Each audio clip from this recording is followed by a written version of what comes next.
Hello guys, good morning po. Welcome ulit sa channel natin. Medyo humina ng konti na yung ulan, no? Or hangin. Pero may kalakasan pa rin. Ngayon guys, kung mapapansin nyo, ito yung 11 meter antenna ko. So, na nag-collapse. So, titingnan natin, inspection natin ano ba nangyari sa tower ko, no? At bakit bumagsak. Actually 10 years na to, no? Then dumaan ng malalakas na bagyo, hindi siya bumabagsak. Pero sa ngayon bumigay eh. So tingnan natin yung initial ano natin. Ito. So guys, ito yung mga turnbuckle ko. Ito.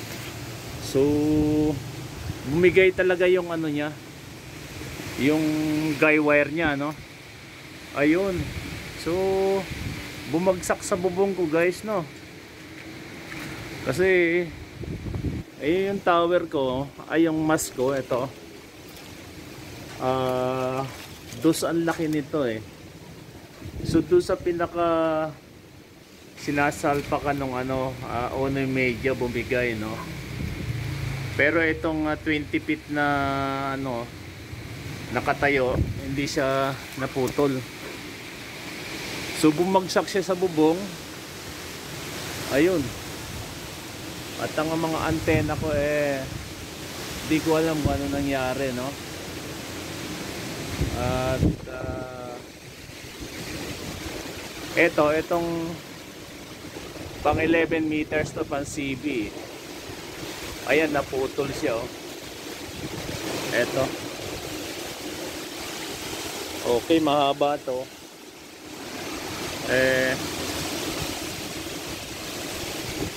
Mamaya na lang natin tatanggalin. So medyo may kalakasan pa yung hangin guys, no?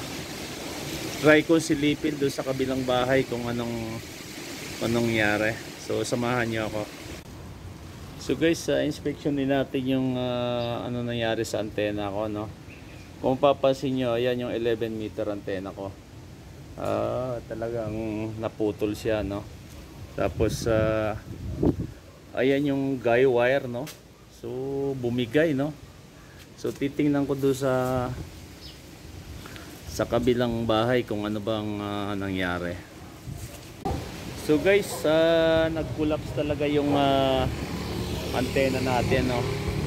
So bumagsak doon sa bubong ko, then doon papunta sa kabilang bahay, no? Ayan. So yun yung puno ng guyabano. So bumagsak siya doon. Tapos papunta ron sa kabilang bahay. Mukha magpapagawa pa ako ng bubong. At na-damage yung kabilang bahay. Nakpo po. So guys, kung makikita nyo, ito yung antena ng 11 meters ko. Tapos yung tubo ko nakabagsak doon sa bubong ko. Ayan. At bumagsak doon sa neighbor ko. Mukhang papagawa ko pa yung bubong nila. Nabasag, may nabasag, no?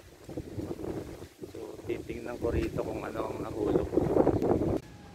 So guys, yan yung antena ko, oh. So bumagsak siya dito sa kabilang bahay.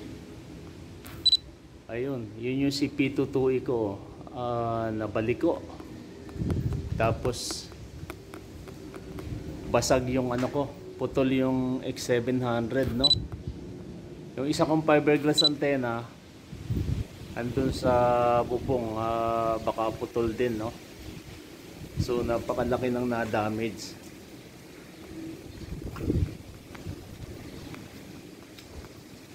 Ay mabuti na rin guys, no? Dahil ganun lang nangyari. Wala namang casualty, no? So yun guys, so yung dulo ng tubo bumagsak doon sa kabilang bubong. At na-damage, no? Nabasag yung parang ano niya, ano man tawag doon? Yung brakes ba yun, yung bubong? Tapos ayun, sa bubong ko wala masyadong na-damage. Ayan siya. So ang bumigay guys yung ano niya, yung guy wire, no. Kaya siya bumagsak, no. Ayun. So ito yung wire antenna ng HF ko, no. So tatanggalin na natin kasi nakatali dito yan sa may puno.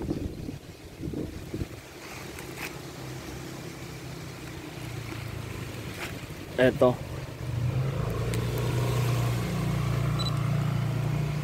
Tatanggalin natin yung sa ano to guys sa antena ng HF. So guys, hanggang dito na lang ang ating vlog, no.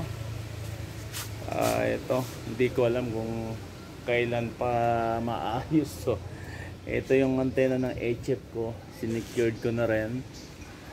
So magkaganon pa man, buti na lang wala naging casualty, no. So mag-ingat po tayong lahat. At sa mga ganitong kalamidad talagang kailangan ingat lang po, no. Hindi naman natin kagustuhan to. So thank you for watching guys. God bless.